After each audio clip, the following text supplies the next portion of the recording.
Louisiana. She's the exception and never the rule. She's a mystery that asks not to be solved, but simply to be experienced. Louisiana, where you can come as you are and leave different. Additional funding is provided by the Friends of Louisiana Public Broadcasting and the Foundation for Excellence in Louisiana Public Broadcasting.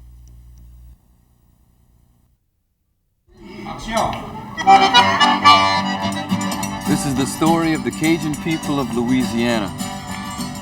It's a story that begins nearly 400 years ago when French peasant farmers left Europe to carve a new homeland in the wilderness of Nova Scotia. After a brutal ethnic cleansing, the ancestors of the Cajun people were scattered around the world.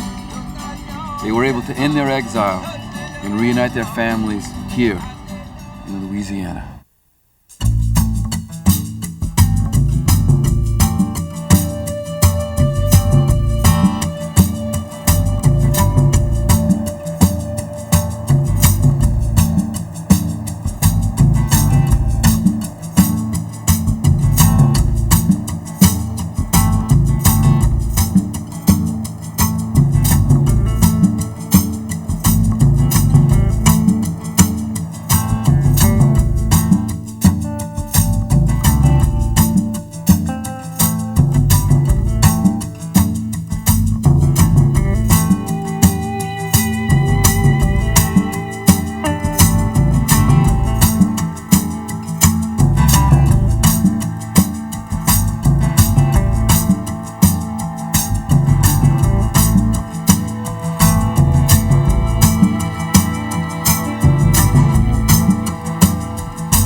People would have been brought down to this area, and this dry creek would have contained water, and they were loaded into the boats and brought down to the Minas Basin, where they would have been loaded on the transports and taken away from their homeland forever. European settlers came to this place over 400 years ago. It's amongst the most fertile and beautiful farmland in all of North America. Today it's called Nova Scotia. But to the original French settlers, this place was called l'Acadie. In 1604, 16 years before the Mayflower Pilgrims landed at Plymouth Rock, French colonists came to Acadie and established one of the first permanent European communities in North America. Acadie's early years were precarious, but beginning in 1632, the first families began to arrive at the Port Royal settlement. Over the next 20 years, some 60 families came to make Acadie their home. These were the ancestors of nearly all the Acadian peoples of Canada and Louisiana today. These people already knew each other. Somewhere around 60% or so of the people who became the Acadians came from the same neighborhood, from around a 20-mile radius around one little town in northern Poitou. They already knew each other. They already had a sense of identity, a sense of community, a sense of society. And essentially, this little society was uplifted and boated over to what we now call Nova Scotia, what they called l'Acadie, after the name that the Micmac Indians used to call the place. The colony grew rapidly, spreading outward from Port Royal to Grand Pré, the Minas Basin, Beaubassin, and Chignecto. Small families expanded into large clans. These clans formed the base of Acadian society. The family was so important for those people that there couldn't be a country, there couldn't be a people if there was not basically the groups of families that were all related to one another. So they kept on helping each other to survive. For instance, if one man named Cormier would die, then the Leblanc would take over the kids, but keep the name Cormier so that the descendant of that man would know where they came from. From the early start of the 17th century, when Acadia appears on the map as a small French colony, the French inhabitants that later on would be known as Acadians really had no choice but to take care of their own affairs. France was far away. The major French settlement in the area was also far away in the St. Lawrence Valley, which is now Quebec. The Acadians, or at least the colonists, French colonists who colonized the Bay of Fundy Basin, were refugees from the very bloody, very intense religious civil war that plagued France for almost a century, from the early to mid 1500s up until and culminating in 1628, the fall of La Rochelle. Much of the warfare, much of the worst fighting took place in northwestern Poitou province. And the Acadians, who were peasants in that area, were caught in a military crossfire. As generations passed, memories of the mother country began to fade. Isolated from France, the Acadians began to think of themselves as an independent people, evolving a culture and a way of life uniquely their own, developing a distinctly North American mentality. The Acadians were the first group of European settlers in the New World to use a name for themselves that no longer had anything to do with the Old World. They were profoundly North American. They were what my colleague Mate Alain refers to as Homo Americanus, the first example, in fact, of that new species.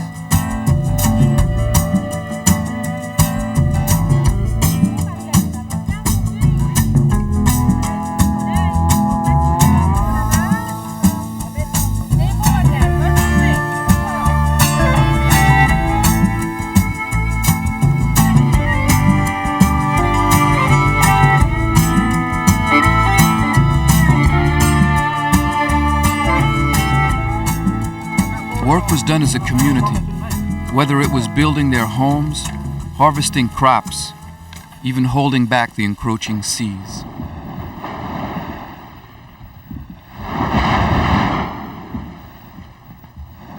Through an elaborate system of dikes and sluices, les aboiteaux, the Acadians reclaimed over 13,000 acres of saltwater marsh and turned it into the richest farmland in America.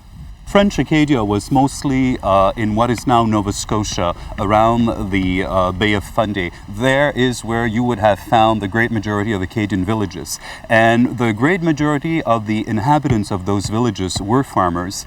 And they put together sort of a very original way to share croplands by building dikes, sort of to take from the sea a special kind of harvest. And in French, they would call these systems aboiteaux. This made them very prosperous farmers that had to work together because at low tide they could work in the fields, but if the tides, especially the tides of the Bay of Fundy, which are one of the highest in the world, when the big tides would come in, they would have to fight the tides away by building these dikes. But it was not just the sea that was threatening Acadie.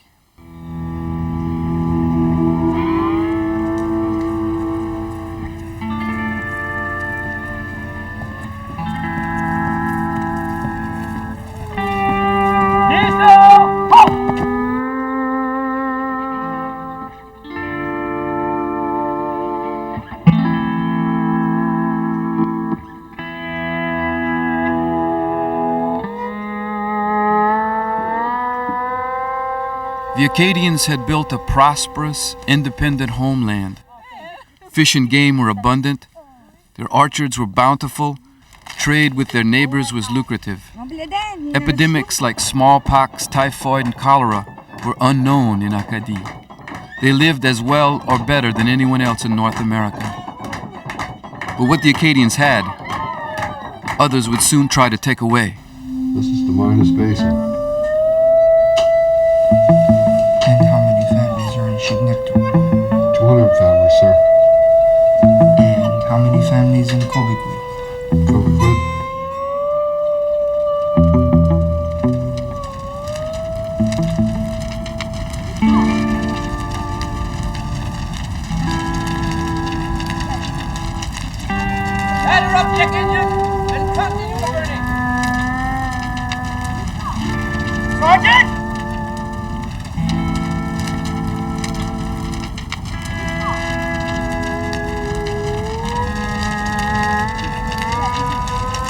Less than 10 years into the colony's existence, Port Royal was burned to the ground by English forces from Virginia.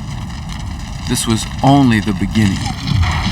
The French and British were trading pawns in a deadly game for the possession of North America, with Acadie as the key strategic prize. The colony had changed hands 10 times in the first 100 years of its history before finally being ceded to the British in 1713.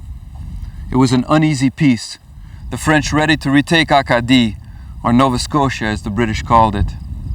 The Acadians, however, did not care about the color of the flag that floated over the governor's house.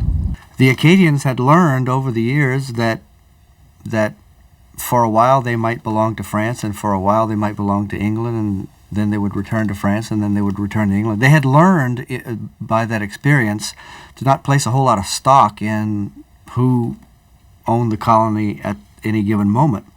While they belonged to, during the periods they belonged to England, they didn't stop trading with New France, and during the periods that they belonged to France, they didn't stop trading with New England. When the British took control of Nova Scotia, many of them wanted to get rid of the Acadians altogether, but they couldn't. Not just yet, anyway. The British weren't able to expel the Acadians in 1713 simply because they were dependent upon the Acadians for their source of supply. Acadia was a backwater outpost outside of the main shipping lanes which went to Boston and Quebec. And as a consequence, the cost of maintaining a garrison from either Boston or London would have been extremely high. So, by threats and empty promises, the British spent the next several decades trying to assimilate the Acadians. Each successive governor of Nova Scotia would try to force the Acadians to swear the oath of allegiance to the British Crown unconditionally, and always they would refuse.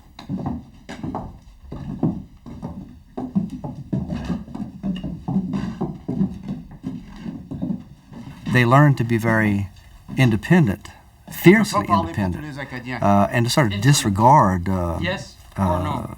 institutional authority from afar. Throughout their negotiations with the British, the Acadians insisted on 3 fundamental conditions: the unrestricted right to practice their Catholic religion, full ownership of their land and property, and the exemption from having to bear arms. They weren't as reluctant to simply pledge allegiance to the British, but they were reluctant to accept all of the factors that came along with that. One of them was that they were going to have to stop speaking French and learn English. Another was that they were likely going to have to change religions. And the most important one, the Acadians, if they were anything, they were profoundly pragmatic. The most important one was that if they became English subjects, they would have to accept to fight against the enemies of the British, which meant that they were going to have to fight against the Micmac Indians who had helped them establish themselves there and with whom they had wonderful relations. And they were going to have to accept to fight against the French. Attempts to assimilate the Acadians had failed, and the military situation was growing increasingly tense as England and France prepared for yet another war. The neutral Acadians found themselves living between 2 heavily armed and hostile camps. It's essentially a flashpoint. It's one of those areas where the 2 empires come into direct contact, and it's also where military force is brought to bear right on the common boundary line. And it's as a result of this that the area's importance is magnified, especially where the Acadian population was concerned. It's important to understand when considering this business of the Oath of Allegiance that people often ask, why did the Acadians not sign the Oath of Allegiance? Why they didn't accept it? Well, the British governors were being very careful for a long time, and it's documented that they didn't want the Acadians to take that Oath of Allegiance. They didn't want to deal with that because they didn't want, they were trying to hold off and stave off enough time and not press this issue so that they didn't get the Acadians, getting a bunch of Acadians jumping across the line and going to help the French before the English were well enough established to be able to resist that kind of attack. And it wasn't until Lawrence got there that they finally felt like they had the numbers to protect the colony, and that's when they started to press it. But even then, Lawrence said in several letters, I will present to them one last time the oath of allegiance, and they will not sign this, but I will use as a pretext that they had refused it before to not let them sign it. And if they don't sign it, I shall deport them. And if they should figure out a way to accept the terms and sign it, I will deport them anyway. No matter what they did, whether they accepted or not, the plan had already been set in motion to rid the colony of these people. His solution was nothing less than a complete ethnic cleansing of the country. Thomas.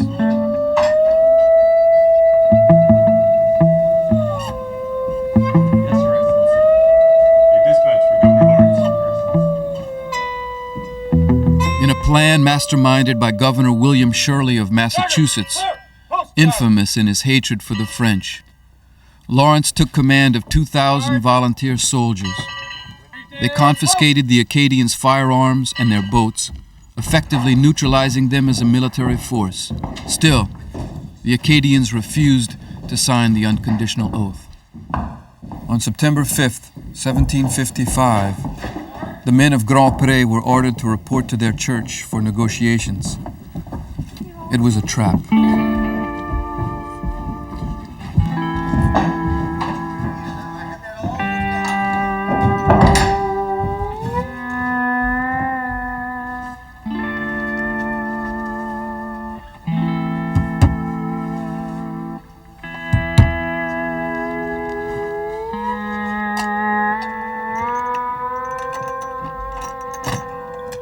Once inside, the men and boys were taken prisoner.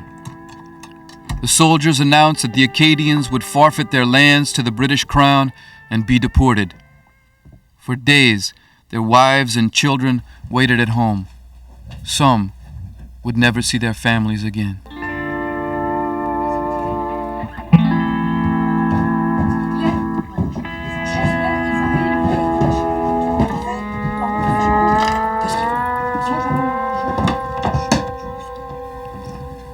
This was the beginning of Le Grand Dérangement. Before it was over, Acadie would be destroyed. Many Acadians fled into hiding, and over 6,000 of them would be transported by force and scattered throughout the British North American colonies. The British found themselves in the untenable position of being in political control of a colony they didn't actually own. The Acadians had been there for about 100 years, and they had not settled the worst lands. They were on the best lands. And British families that were coming in to settle the colony were having to go out and clear the woods and the rocks. And that wasn't acceptable to the British government. So what they did very simply was basically boat lift everybody off those lands so that they could put good British subjects on them.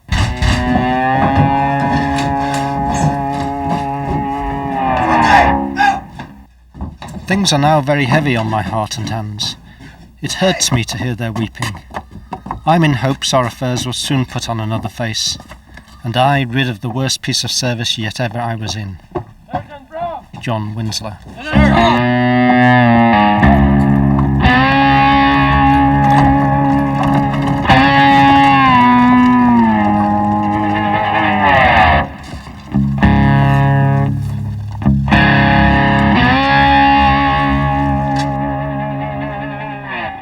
You will use all the means proper and necessary for collecting the people together so as to get them on board. If you find that fair means will not do with them, you must proceed by the most vigorous measures possible, not only in compelling them to embark, but in depriving those who shall escape of all means of shelter or support, by burning their houses and destroying everything that may afford them the means of subsistence in the country. By order, Major Charles Lawrence.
It's not every Acadian that passively resisted the deportation and accepted it with quiet resignation as the stereotype has often been presented. There were some, they were a minority, yes, but there were nevertheless some for whom this exercise was completely unbearable, and they preferred taking refuge in the woods, living with the native people of the area, and actively resisting all the incursions that the British soldiers would later inflict upon them. It was under the leadership of a Joseph Brossard that was nicknamed Beausoleil. Brossard de Beausoleil was a very hard-headed and stubborn Acadian. We know this of him because he was implicated in a few trials during the British regime in Nova Scotia. He spent many years with Mi'kmaq warriors attacking some British garrison. He was protected by well-connected Acadian uncles and cousins who dealt sort of on a daily basis with the British officials, but they never trusted Beausoleil. Beausoleil was known to have fights with Acadian men. He was accused of being the father of a child out of wedlock. Beausoleil Brossard was the leader of the Acadian resistance, but in the end, facing the imminent starvation of his family, even he was obliged to lay down his arms and surrender. Beausoleil spent the remainder of the war a prisoner of the British. Hello and welcome to LPB's membership campaign. I'm Chuck Paradin and I am proud to be hosting this broadcast of Against the Tide. This is the story of the Cajun people of Louisiana. It doesn't get any more special than this in Louisiana, and a special program like this, well, it's a program that informs and educates us about the history and the people of our state. Now, if programs such as this are important to you, then it's equally important for you to call in your pledge of financial support to LPB, and do it right now. It just takes a moment. Call us or text GIVE to 888-769-5000. Go online at lpb.org, or now you can simply scan that QR code you see on your screen. Regardless of your giving level, LPB will be able to use your generous donation to produce even more programs about Louisiana. In fact, very exciting, we're going to tell you about how you can become a founding member of LPB's Louisiana Production Fund. Now, in just a moment, we're going to tell you all about that, but right now, let's hear about the thank you gifts we have for your pledge of support during this broadcast. For $15 a month, receive the Against the Tide combo, which includes the book The History of the Acadians of Louisiana by Zachary Richard. Rich in archival images and captivating photography, the book is a guide to the Cajun experience in Louisiana. Plus, a set of mugs featuring the Acadiana flag, and a DVD of the documentary you are watching, Against the Tide, the story of the Acadian people. For $10 a month, receive the book The History of the Acadians of Louisiana by Zachary Richard. Or for just $6 a month, receive a DVD of the documentary you are watching, Against the Tide, the story of the Acadian people. In addition to these wonderful gifts, you'll receive Visions, LPB's monthly program guide, Louisiana Life magazine, and our popular member benefit LPB Passport. Stream the best of LPB and PBS anytime, anywhere. And right now I am so pleased to be joined by someone I've known for a long time. We won't say quite how long, but a long time, because we're both from Ville Platte. Got Correct. Roots there, Cajun country, Cajun Absolutely. French.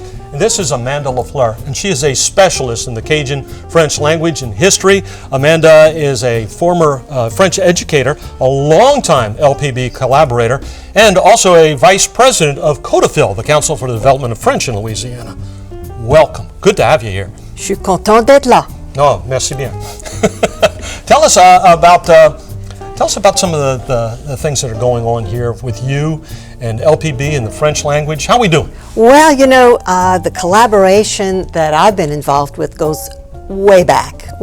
And in fact, a lot of it, if people want to find out about it, would need to go to the website and check out LPB's archives, because that's where we have housed some historical treasures, I think, that are part of exactly what LPB is all about. That is documenting the language and culture of our area.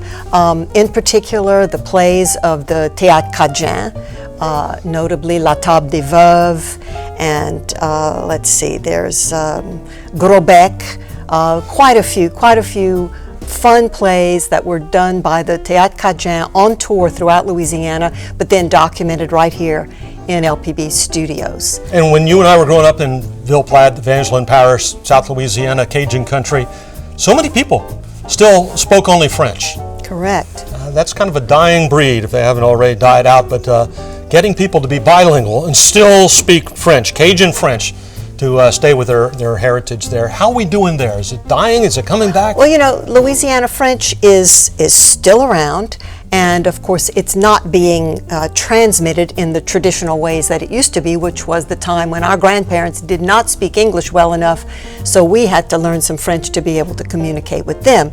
Now the schools have taken on that role. I think we've got some exciting things going on in Louisiana with our French immersion programs, our bilingual programs, and our second language programs. LSU, where I taught, actually teaches Louisiana French, as do several other universities in the state. That's fantastic. We've got it institutionalized. And where else in the United States, maybe in the world, is anybody bringing the Cajun French heritage and language to the people more than Louisiana Public Broadcasting constantly, like the program that we have tonight? We also have, you know, you help us program this. You help us to bring this kind of thing by giving us the money through your donations, your pledges, by going to 888-769-5000. And it's a good time to do it because right now we have the Member Challenge from Philip and Mary Ellen Jubin of Baton Rouge. They are proud to support LPB's Louisiana Production Fund, and they're challenging all viewers to donate tonight, and they're going to match dollar for dollar the first $1,500 that you pledge. So and you call in during this program, only during this program. So do it now. It's real important. And you know, even after we finish talking and the program's on, you can still get on the phone and make that call or go online. You know, this is going to make your donation worth twice as much to LPB, and it's going to help us produce more documentaries that celebrate Louisiana's food, music, our scenery, our cultures, the traditions, all the things that you love about our great state, and that make our state a true treasure, treasure to the world, and we can't lose this. And hopefully there'll be plenty of programming that has to do with our language too while we're at it. Absolutely. Yeah, this is an exciting piece of news. I hope that all people who are interested in promoting Louisiana French will call in and consider that, because I think becoming a founding member of such an organization is positive. And as we continue to watch this program, you actually appear in, I think, the last segment of the program.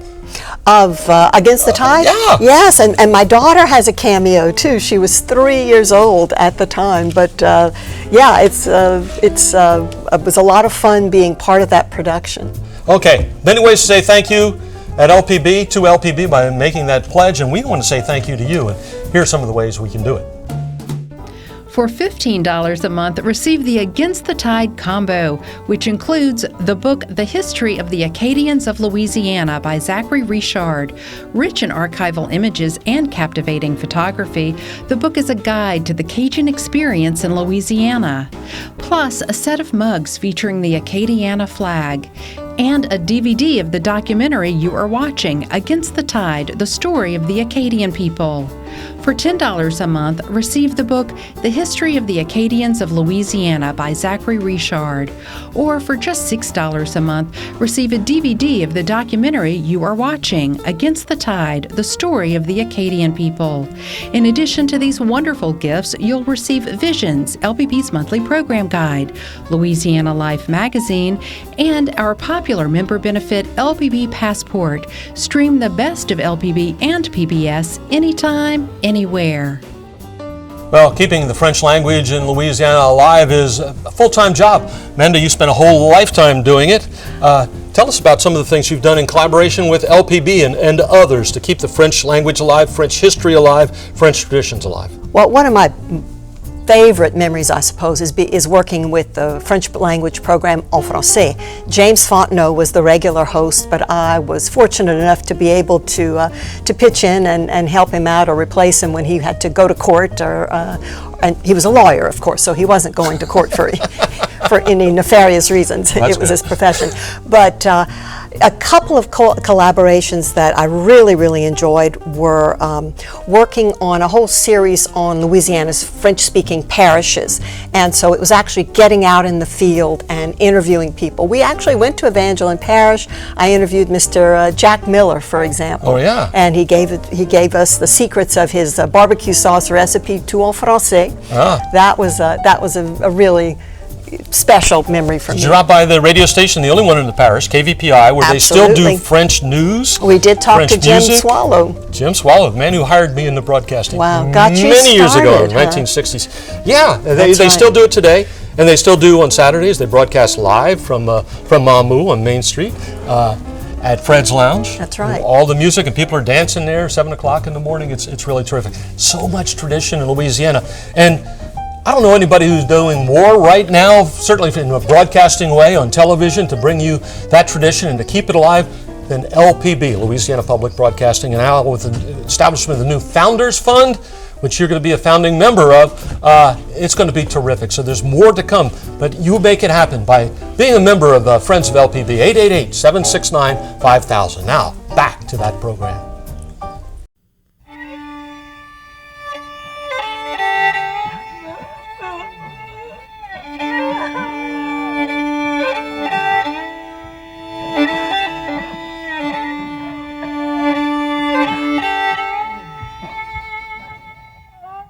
Locked in the cargo holds of the prison ships, there was no sanitation, no sunlight, not even room to move.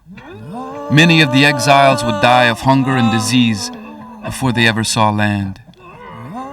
The Acadians were scattered throughout the American colonies, from Massachusetts to Georgia, but wherever they went, it was always the same.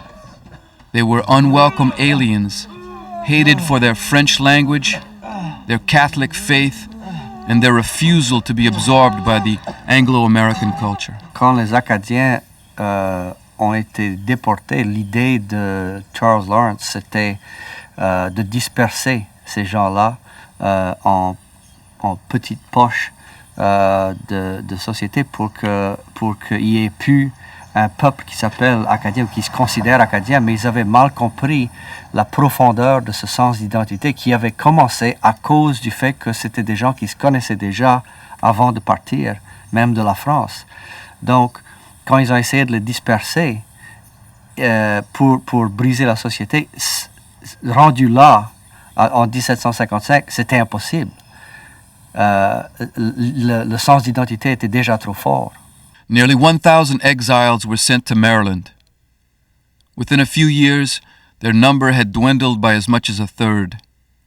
Their kinsmen in Virginia faced even greater trials. These exiles contracted smallpox, one of the two great scourges of the 18th century, a disease they hadn't encountered in predispersal Acadia.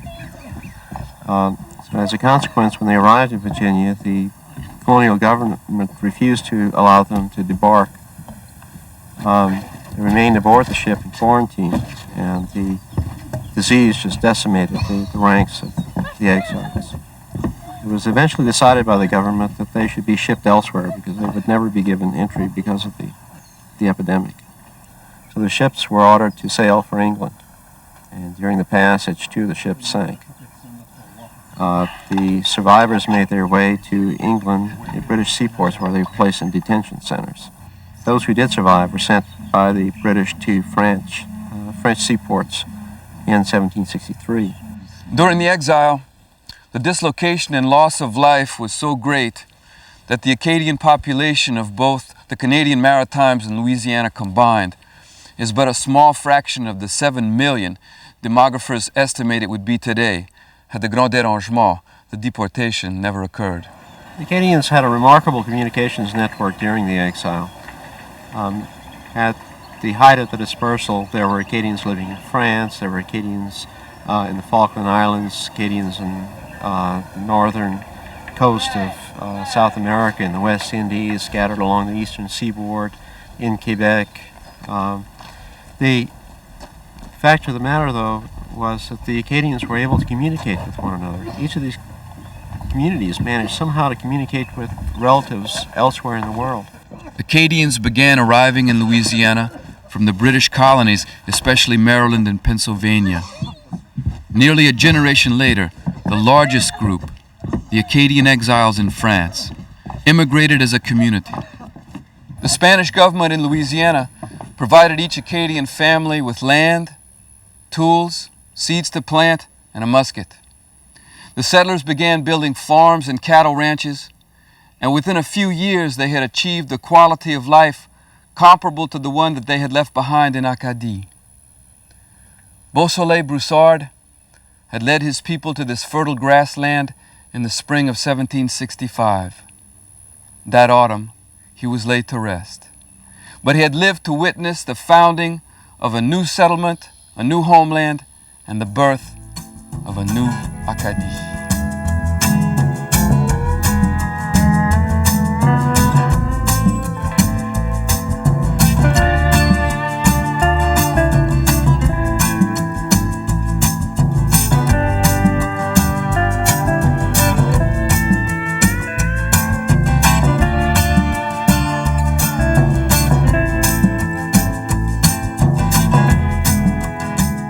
The Acadians had to adapt to the subtropical climate of Louisiana.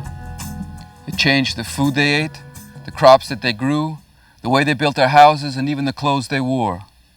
But in many ways, Nouvelle Acadie was not unlike the old. The people who became the Acadians when they came from France, they didn't forget everything they knew. And they didn't forget, the way they lived when they crossed the Atlantic. Just as they didn't forget what they had developed when they came down to Louisiana after the exile. They had a way of building houses. They had a way of cooking. They had a way of, they had songs they sang. They carried in their collective memories, stories they told.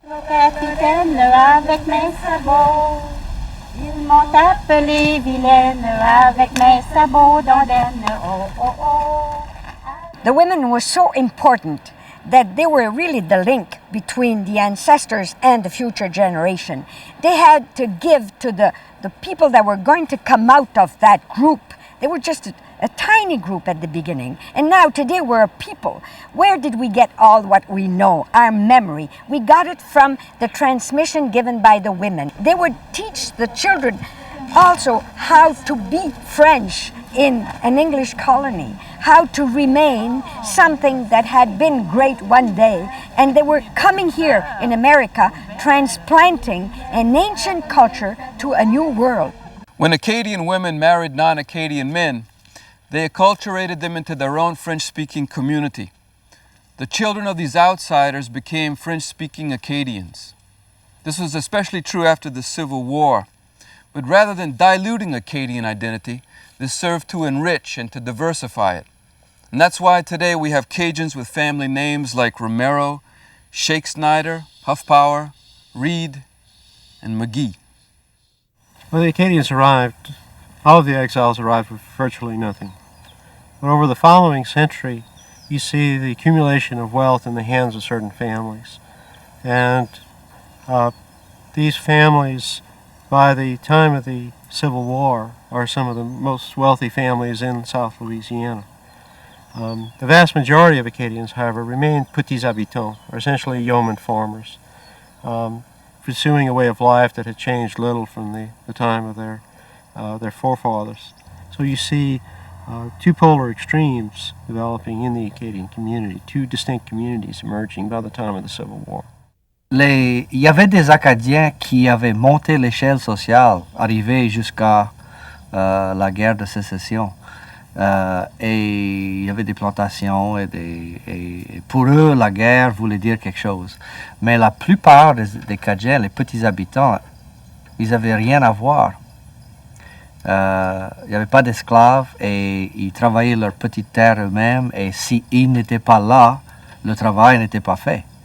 Ça fait pour eux, la guerre voulait absolument rien dire. C'était un embarras.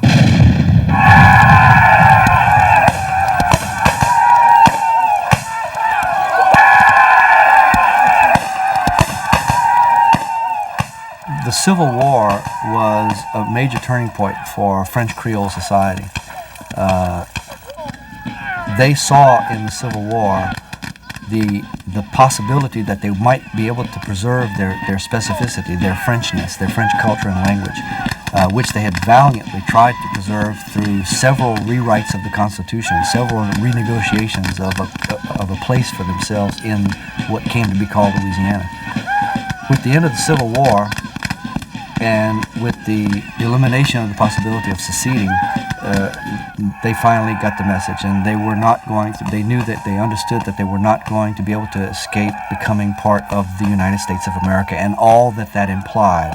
And the language of the future was English, and the economy of the future was American, and they began to make the transition right after the Civil War. They began to send their children to English language schools, and they began to participate in the economy in a way that they had not done before. And the Cajuns, on the other hand, just very simply didn't get the message. They weren't plugged into the same economic and political and social systems. A century before, Acadians had resisted giving their allegiance to imperial powers and refused to bear arms in their wars. Much like their ancestors, the Petits Habitants considered themselves French neutrals and took no interest in La Guerre des Confédérés, the Confederate War. But the South needed soldiers desperately and began conscripting Acadian farmers in great numbers.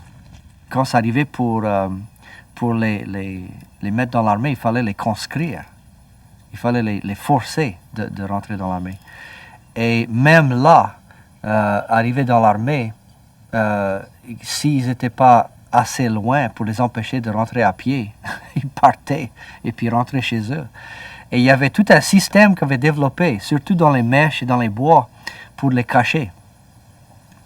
Il fallait qu'ils se cachent non seulement des Yankees du Nord, mais aussi du Sud qui essayaient de les retrouver pour les remettre dans l'armée. Alors ils avaient besoin de les cacher des deux bords. When the Union Army invaded southwest Louisiana, some Acadians greeted them as liberators. But they soon came to detest these troops as much as they did the Confederates. Union forces swept through their homeland, taking the Acadians' food, their horses, and as many as 10,000 head of cattle. Caught in the middle of a war between two American armies, Nouvelle-Acadie was virtually destroyed. The Acadians had come to Louisiana nearly a half-century before it became part of the United States, remaining almost a nation unto themselves. But with the Civil War, America had come to them, and a great wave of cultural change was rolling toward Nouvelle-Acadie. The aftermath of the Civil War was really a very difficult time for the Acadian population. There was tremendous devastation wrought by the war. The Confederate Army used the area as a foraging area. The Union Army used the area as a foraging area. Both sides attempted to take food stocks and other goods out of the area, and the result was widespread devastation. As a result of the devastation and on a series of years in which there was unseasonable weather, natural disasters, including floods on the scale of the 1927 flood, and labor problems, many farmers in the area were reduced from the status of freeholders to tenant farmers. The great majority of Acadians living in Louisiana were uneducated, poor, and alienated from an increasingly modern, increasingly Americanized society. These Cajuns, as they were called, became an object of ridicule to the rest of the country. Dans la plupart des commentaires, aussi bien par les politiciens que par les journalistes, que par tous les gens qui ont observé les Cajuns, systématiquement, ils trouvaient que les Cajuns étaient paresseux et sans ambition. Et c'est intéressant de considérer pourquoi ils pensaient ça, parce que les Américains avaient comme une notion de l'économie qui était basée sur la progression, sur l'acquisition de beaucoup d'argent et de propriétés, alors que la grande partie des Cajuns, la plus grande partie des Cajuns, c'était simplement des gens qui étaient tout à fait heureux de faire leur petite ferme,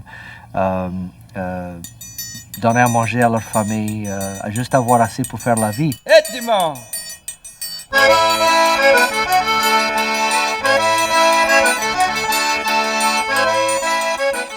The Cajuns were viewed as little different from the destitute immigrants arriving in America at that time, even though their families had been in Louisiana since well before the American Revolution. Much like the British over a century before, the Anglo-Americans felt that the best way to deal with the Cajuns was to eliminate their culture and to assimilate them. All over the world, there was this fierce nationalism that was causing countries to regularize language teaching and regularize social and cultural behavior. In America, you had Teddy Roosevelt saying, you know, there is room for but one language in this country, and that is the English language, for we must assure that the crucible turns out Americans and not some random dwellers in a polyglot boarding house. He was also saying things like, there's no such thing as a hyphenated American. There's no such thing as a French American or a German American or a Spanish American. If he said, if you feel French or German or Spanish, go home. You know, we have something new happening here. And this nationalist movement led to the well-known story in Louisiana of outlawing French in the schools at the same time as free, mandatory public education was made available for the first time in the history of the Acadians. So for the first time in their history, they find themselves obliged to go to school, and in the same motion, forbidden to speak French in those schools. The most profound change in Acadian society in the early 20th century was the result of the compulsory education law of 1916. Cajun children were ridiculed and beaten in schools in a systematic effort to eradicate their language. An entire generation of Cajuns was taught to believe that their French-speaking culture made them inferior to other Americans. These kids were being told at school that the language they learned at home was not only useless, it was a social problem. It was a stigma. J'ai été né à parler français. J'ai appris l'anglais quand j'étais à l'école. Je me rappelle comment m'a essayé de me commencer à me montrer certaines paroles en anglais que fallait je connais quand j'ai commencé l'école. Pour moi, c'était assez dur. Je n'aurais jamais pu apprendre ça. Je dis, maman, je ne pourrais jamais apprendre ça. C'est trop dur pour moi. Et on ne pouvait pas parler français naturellement sur la cour d'école si le principal les attrapait. Mais on se cachait, on parlait en français. Oh, les autres, tu comprends? Si on voulait les maîtresses venir ou le principal, ouais, naturellement, on se taisait. C'est moi, mon père parlait seulement en français, ma mère parlait seulement en français. J'avais un vieux oncle qui avait venu rester avec nous autres. On parlait seulement en français. Tous les voisins, tous les petits amis, quand on revenait de l'école, on parlait en français. On parlait en français dessus la cour de l'école, quand ça ne nous attrapait pas. Ouais, si ça nous attrapait après parler français, on était baptêmés. La première fois, ça nous attrapait. Plus ou moins, on était punis. Des fois, on avait des lignes à écrire, qu'on n'aurait pas parlé français sur la table d'école, des affaires comme ça. Mais là, si tu étais attrapé encore, des fois, tu étais bûché.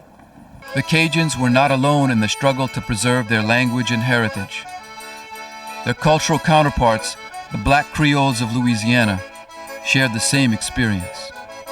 Je sais qu'avec mon père et avec mes grands-parents, avec mes tantes et mes oncles surtout, ils étaient élevés à l'époque où il y avait beaucoup de pression, surtout, je crois, sur le monde de couleur, qu'il fallait que tout le monde parle anglais, que tout le monde devenir comme les Américains. Hello and welcome back to LPB. I'm Chuck Paradin, your host this evening. You've joined us during LPB's membership campaign. This is your opportunity to show your support for Louisiana Public Broadcasting, our only statewide public television network.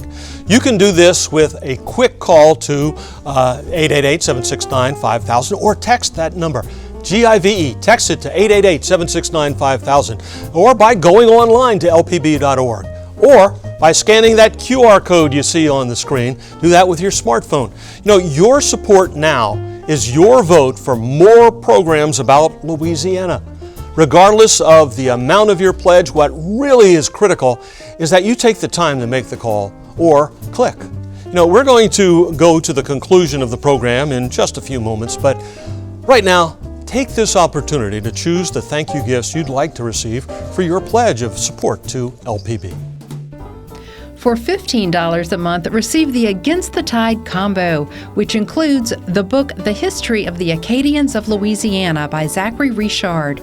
Rich in archival images and captivating photography, the book is a guide to the Cajun experience in Louisiana. Plus, a set of mugs featuring the Acadiana flag, and a DVD of the documentary you are watching, Against the Tide, the story of the Acadian people.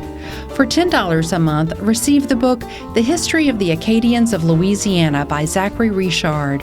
Or for just $6 a month, receive a DVD of the documentary you are watching, Against the Tide, the story of the Acadian people. In addition to these wonderful gifts, you'll receive Visions, LPB's monthly program guide, Louisiana Life magazine, and our popular member benefit LPB Passport. Stream the best of LPB and PBS anytime, anywhere.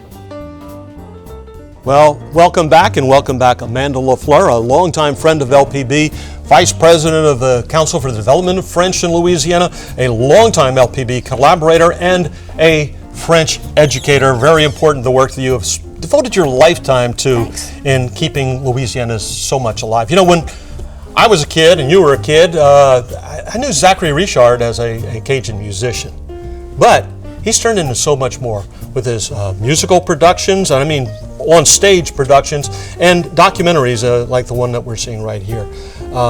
So important. Yeah. If I think probably Zach is one of the single individuals who has been the porte-parole for Louisiana in the whole world. You know, the first time I ever heard of him, I was a graduate student in France, and somebody said, "Oh, I have tickets for you to see a concert de Zachary Richard," and I was like, "Who was that?" I didn't know, because he had gained his popularity and his fame in Europe and Canada before he did in Louisiana. Same thing with my cousins, the Balfa brothers.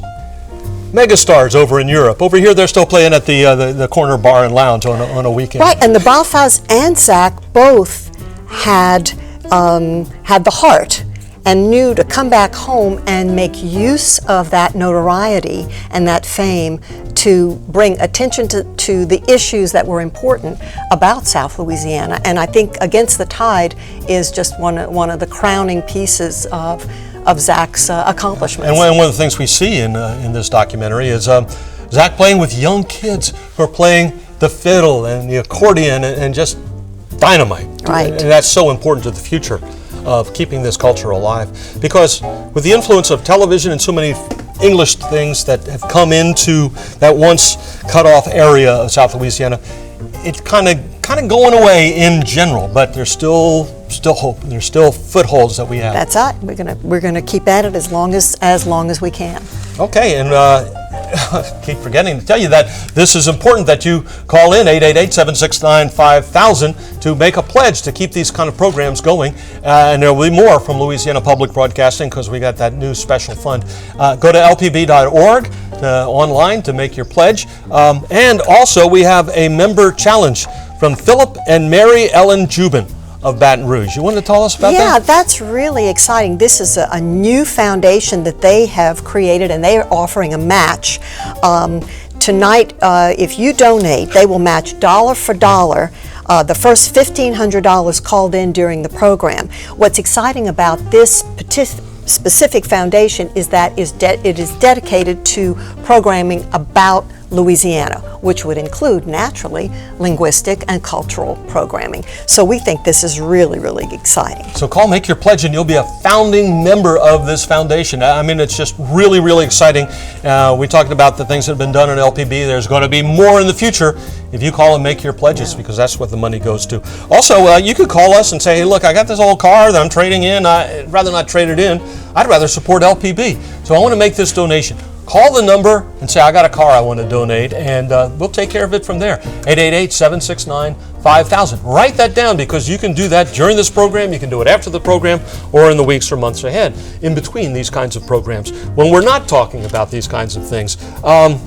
Also, this fall, we're celebrating 47 years of LPB being in existence and doing this quality programming. And Amanda, you've been a part of some of the programs and some of the collaborations that we've done with LPB.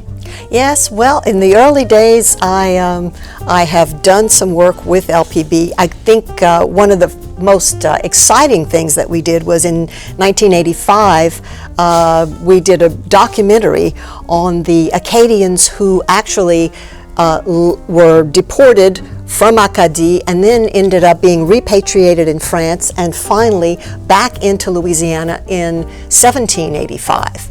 It's a fascinating story, and so a whole crew of LPB folks headed off to France to discover those places where the Acadians had lived, both before they left for Canada and after the war.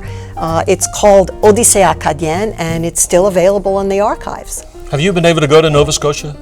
I've spent several summers there actually working. Oh, that's wonderful. I got my family history, and I was surprised. I thought my relatives came from France, but so many of them were kicked out of Acadie up there. So you're and ended up Acadian, here. yeah. Oh yeah, from Grand Pré. I think Grand Pré is the same thing as Grand Prairie, next to Ville Platte over there.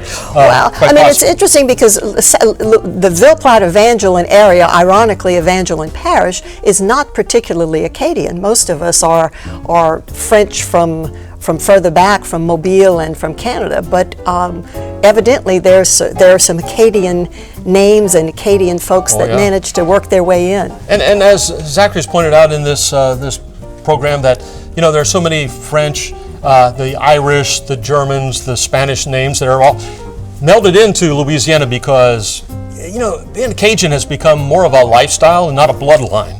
I think so. I think that for many, many people, it's a cultural phenomenon rather than simply a genealogical one. So anyway, thank you LPB for bringing us this kind of programming, and you can help us get more of this programming by calling that number, 888-769-5000, or going to lpb.org.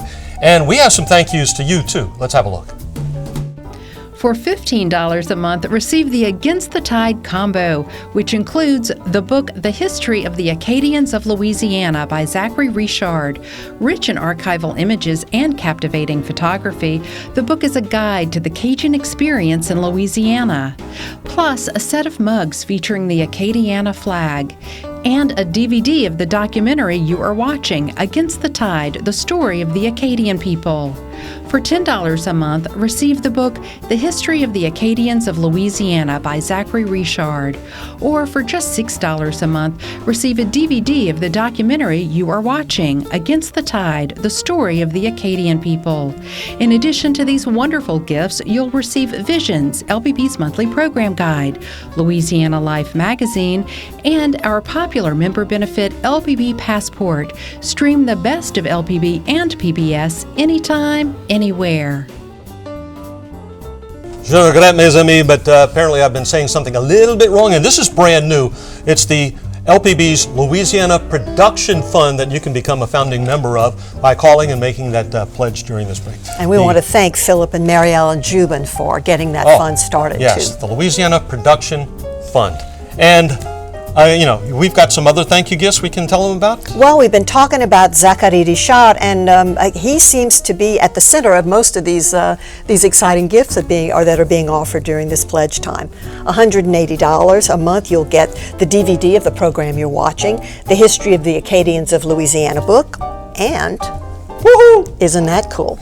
Really cool. Acadian flag. You make it all happen by going to 888-769-5000. Now back to this fantastic program. The arrival of the railroad revolutionized travel in South Louisiana. Before the arrival of the railroad, everything was based on water communications, primarily with New Orleans. Before the arrival of the railroad, the Prairie region had been a real backwater. The arrival of the railroad brought the late 19th century directly to the Cajun prairies. The population within a 10-mile radius of the railroad was directly affected. Many pockets of traditional culture, however, remained in the area. This was a direct result of social isolation, which in fact was a form of resistance against modernization. But if American influences were trickling into Cajun society, nothing prepared it for the flood of change that would come with the discovery of oil. Oil provided the strongest catalyst for change, the strongest economic incentive, because a farmer could make more in one day as a roughneck in the oil industry, working in the Bosco fields, than he could working in a month as a day laborer in the area. It provided tremendous economic incentive for change. And the oil industry was dominated by Anglo immigrants, primarily from Oklahoma and Texas. Advancement in the oil industry was predicated upon one's ability to function in that English language culture. And this provides a strong economic incentive for people to move into the Anglo-American mainstream. During World War I, during this nationalistic period with the exclusion of the French language on school grounds, punishing kids, humiliating kids, forcing them into a position where the first few weeks of school they had to wet their pants every day because they didn't know how to ask for permission to go to the bathroom in English, and they weren't allowed to ask in French. And a language that causes you to humiliate yourself in that way, causes you to be punished, write 1,000 times, I will not speak French on the school grounds, wear a sign that, calling attention to yourself as a fool. You want to distance yourself from that language as fast as possible. But then the same generation finds themselves fighting World War II. And many of them found themselves in the European theater in France. And it occurred to me that many of them that this language that they were told wasn't even real French and it was worthless worked just fine. Especially when talking to French peasants and ordinary people in the marketplace and trying to get a date with this pretty girl or get a bottle of wine or a dry place to sleep. And their superiors noticed this right away. These people can speak to the natives. And so they became interpreters. World War II had a huge impact on Cajun society, and I'd say it's one of the three most important events in the entire sweep of Acadian history from 1604 to the present. First of all, you had all Cajun males from the ages of 18 to 36 being susceptible to the draft, so they were being picked up by Uncle Sam and being sent to camps and God knows where for basic training, and there no one spoke French. They were expected to speak English. Maybe some of these guys had never been away from their hometowns before or past the parish line. So all of a sudden they're immersed in this English-speaking world, and they had to learn to speak English in order to stay alive.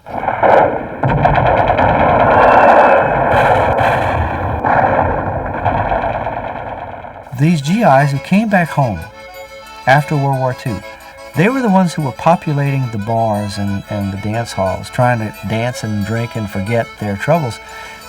What they wanted was to hear traditional Cajun music, and they wanted to be home, and they wanted to have their traditional. And they're the ones who said, you know what? This language they told us wasn't real French works.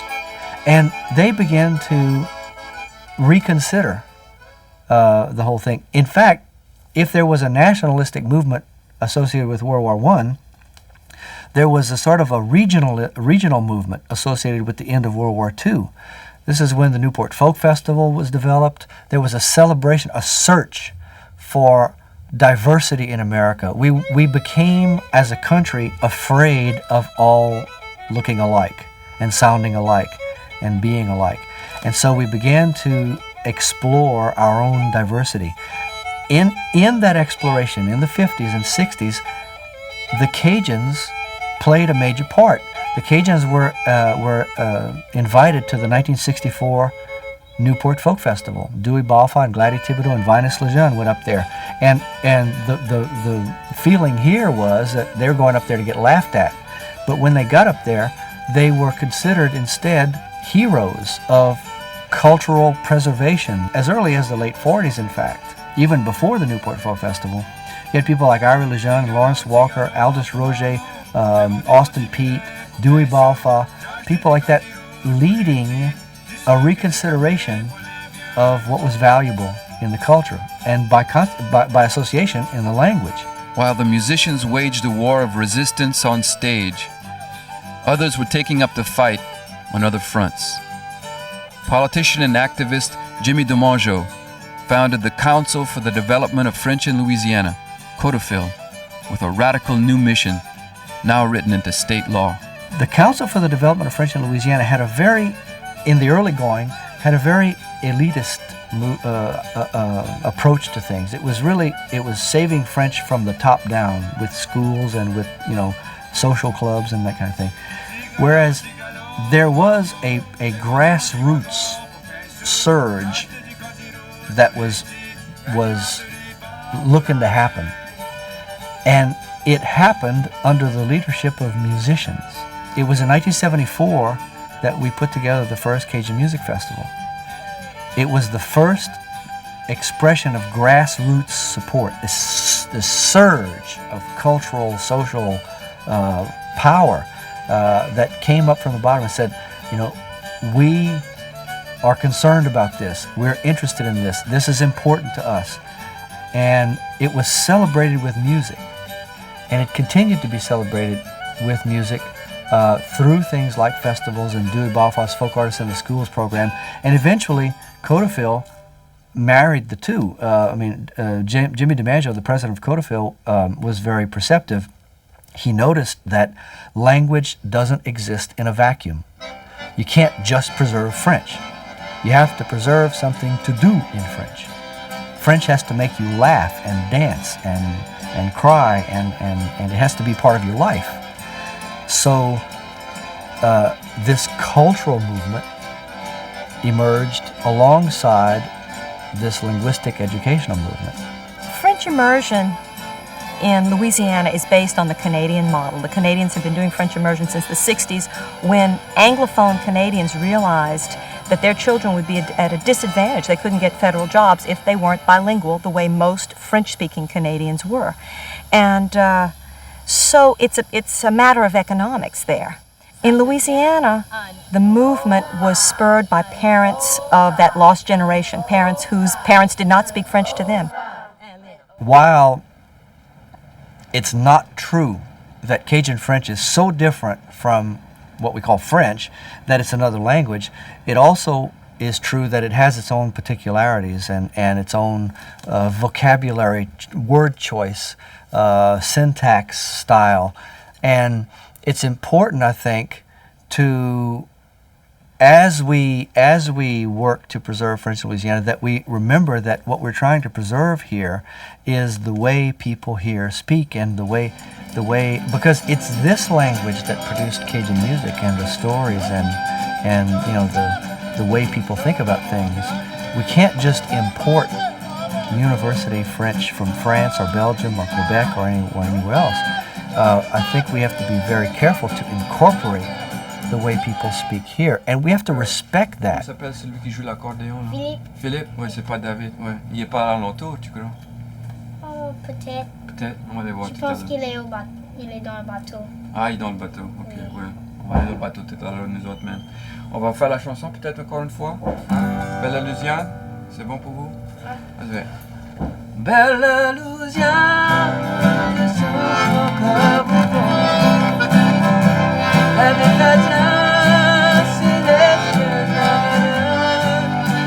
Is it possible to say French in Louisiana? Absolutely. Est-ce que le livre est sur la table? Our last and best hope. And that is the immersion program, because it's the only thing that actually teaches the kids, gets the kids to actually speak the language, to live in the language. Et sous la table?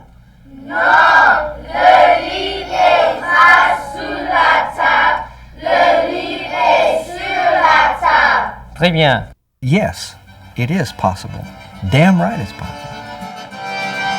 Hey, Saint-Joli, tant qu'à terre, garde-dedans. Bon, je suis là dans les misères, je riche, je peux pas t'avoir. Bon, je peux plus dormir le soir avec tous ces gens devant.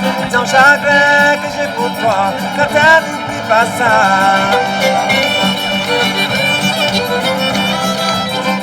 I was trying to explain to you in French. Ma grand-mère est morte hier soir. He said, time out. You can take a time out. You can speak English now and tell me what's, you know, what And you happened. said no.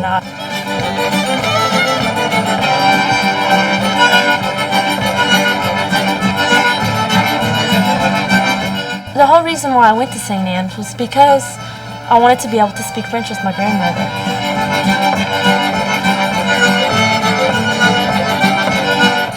Big church, just the wind would blow, I could hear it creaking, and I had my dictionary.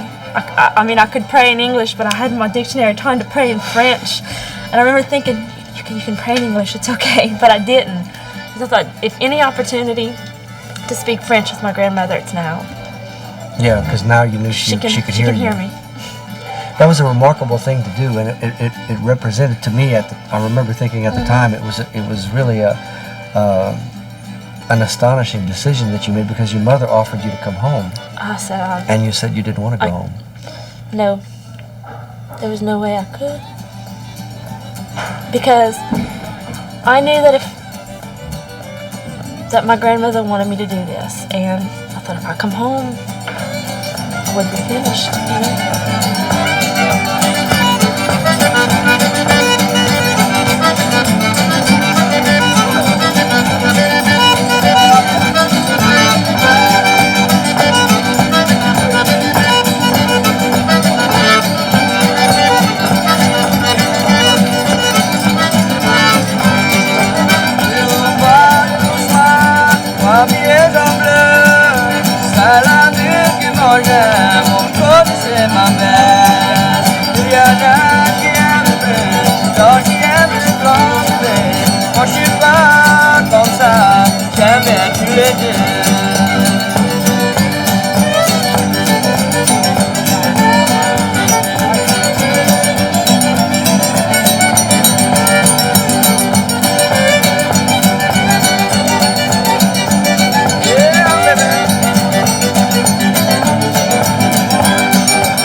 J'aimerais connaître mieux ces souliers rouges. Elle dit, elle a donné ça à quelqu'un nommé Betty Ann.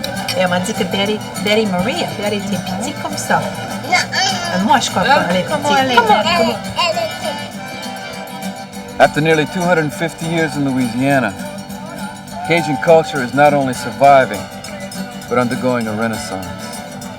What's amazing is not that some of the aspects of the culture have changed or even been lost, but that the Cajun people have been able to overcome exile and resist assimilation and continue to sing their songs, tell their stories, and build their levees against the tide.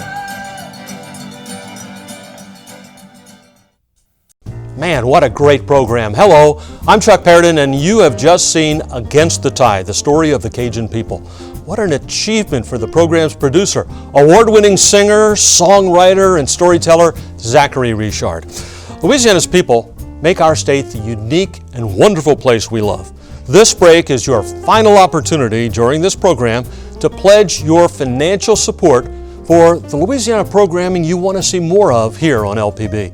Please call or text GIVE to 888-769-5000. Go online at lpb.org or scan the QR code on your screen.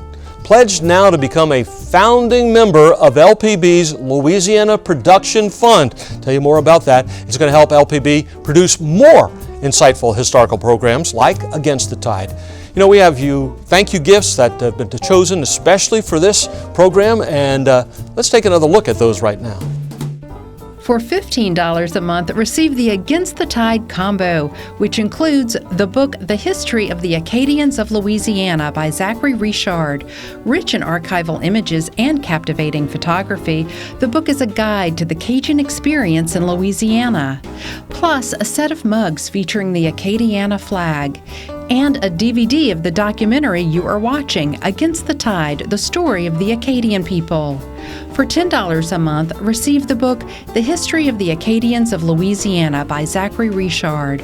Or for just $6 a month, receive a DVD of the documentary you are watching, Against the Tide, the story of the Acadian people. In addition to these wonderful gifts, you'll receive Visions, LPB's monthly program guide, Louisiana Life magazine, and our popular member benefit LPB Passport. Stream the best of LPB and PBS anytime, anywhere.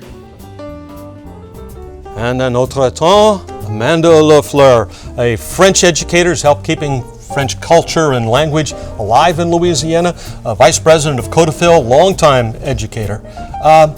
Speaking of education, I understand that LPB programs such as this are helping out in classrooms. Sure. Well, I will tell you, Against the Tide was just standard fare for several of my classes that I taught at LSU. So that's one that I've used quite often. It's a great basic introduction to the history of the Acadians. The musical version the music accompanied version that Zach already produced in cooperation with LPB, which is called Attakapaw, is also available for members online through Passport. That's a stage musical? Well, it is a staged production that includes elements of the history and is complemented with music. But on the archives online, there are any number of resources that are available for students and for anyone interested in learning French independently. LPB, they're there everywhere. They do it all. Thank you, LPB, and thank you, Amanda. And I think you can tell us about some of those thank you gifts we have for the folks who go out and call 888-769-5000 or go to lpb.org. Yeah, some of those, of course, involve Zach's productions. A DVD of the program that you're watching tonight, Against the Tide, is available for a $72 donation. If you up that to $120 or $10 a month, you'll receive also a History of the Acadians Louisiana book, History of the Acadians of Louisiana, which is written by Zachary Richard. And for a $180 pledge, that is $15 a month, you also can receive the DVD, The History of the Acadians book, and this lovely mug with the Acadian flag on it. Yeah. Way cool. I also want to tell folks about something. This is brand new. We talked about that fund, and I tell you what, it's part of the member challenge from Philip and Mary Ellen Jubin of Baton Rouge. They are proud to support LPB's new Louisiana Production Fund, and they're challenging all our viewers to donate tonight, and they're going to match dollar for dollar up to the first $1,500 that are called in during this program only. Now, in effect, this is going to make your donation worth twice as much to LPB, and it's going to help us produce more documentaries that celebrate Louisiana's food, music, scenery, cultures, and traditions. All the things that you love and that make our state a true treasure to the world. So pledge now, become a founding member of LPB's Louisiana Production Fund. So very, very important. Everything that LPB does is done for you, the viewer, and that's where we're asking you to maybe help yourself, help us to help you by going online, 888-769-5000 or lpb.org. We got thank you gifts, we told you about those, so many ways to thank you, but the real reason to do it is do it for yourself. Help us to help you. Become a producer, help us to bring you the programs that you want, like the one we've been watching right now. Amanda, what things that are going on right now that have you excited about maybe collaborating with LPB or new things on the horizon in South Louisiana? Well, we here at LPB, under Beth Courtney's direction, we certainly worked hard to find ways to tell the Louisiana story. And I think that was part of Beth's stated mission and LPB's mission, and I enjoyed being involved in those things early on. More recently, we have a project that is called Parole de la Louisiane, and it's about the history of our words, about our language. It's going to be a program in French that's designed to help people who are interested in learning what is it that's particular about Louisiana French that's different and why it's different. We take segments of plays or songs or video interviews, and then we analyze those words, and then we talk about how those things can be applied in the classroom for people who want to use more Louisiana French in their instruction. So that is specifically pedagogical for teachers. Yeah, and when I learned French in college, took classes, they were all in Parisian French. But, you know, Parisian French is very highfalutin, and so to say that the language of the common people of France, of Louisiana, is it's very similar to Cajun French. Well, there is a lot that's similar in our vernaculars. I think we've come a long way in education just in terms of opening up to the possibilities of language variety. And so there's certainly room for that in every classroom, even the standard French classroom. We hope there's room in your heart that instead of trading your car in, donate it to LPB. Let's tell you more about that. PBS Passport gives you access to a phenomenal library of drama, history, science, and performance programs. You can watch whenever you want with the PBS app. Passport is the most popular member benefit we've ever offered. But did you know that you can receive access to Passport by donating your car, truck, or boat? Well, you can. So put that vehicle you no longer need to good use. Go online or give us a call right now to donate it. And thanks. Yes, thank you. Thank you for being a member of LPB. If you're not, become a friend of LPB by going online, 888-769-5000. Told you about the thank you gifts, and you know, there are other things you get like Visions Magazine, Louisiana Life, access to Passport, which is that whole vault of past programming that, you know, everything from Nova to I believe they even have Dalton Abbey on there too that you can watch. It's just a terrific thing, and you get it all by being a member of LPB. 888-769-5000 or going online to lpb.org. Amanda, we're wrapping things up here. I can't thank you enough for what you've done in the past and what you're doing for the future of Cajun French and Cajun culture in Louisiana, right there along with LPB. Thanks a lot. It's been great being here. It's been a great program. We really appreciate you. Remember, write the number down, 888-769-5000. You can call at any time, and of course, anytime you can go online to lpb.org. And thank you for being a member of the LPB. And we're going to go one more time before we go to roll in of the thank you gifts that you can expect. For $15 a month, receive the Against the Tide combo, which includes the book The History of the Acadians of Louisiana by Zachary Richard.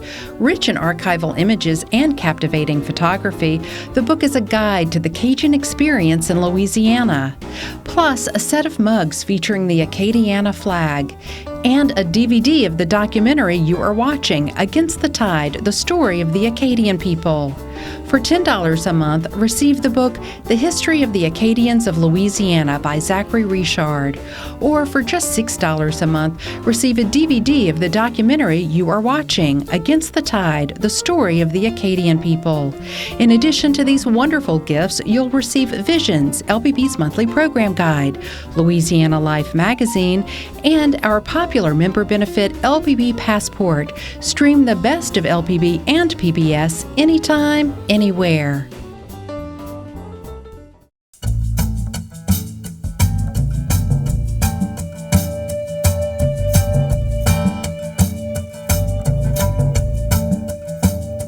Je marchais, je priais,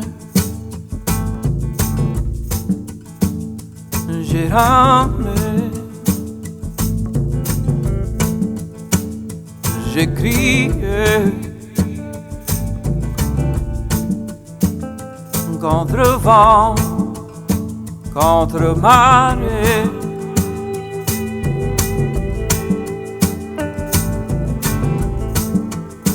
De Chignectou au Bayou d'Esch, de Grand-Pré à Grand-Mamou, j'ai marché, j'ai prié, et je n'ai jamais oublié.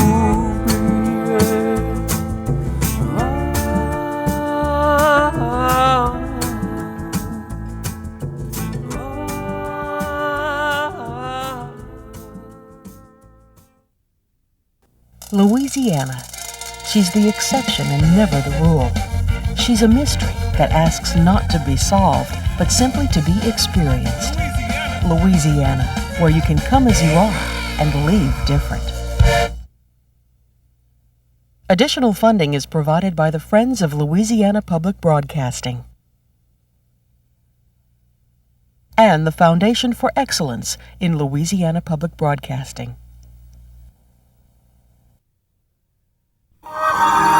This is PBS.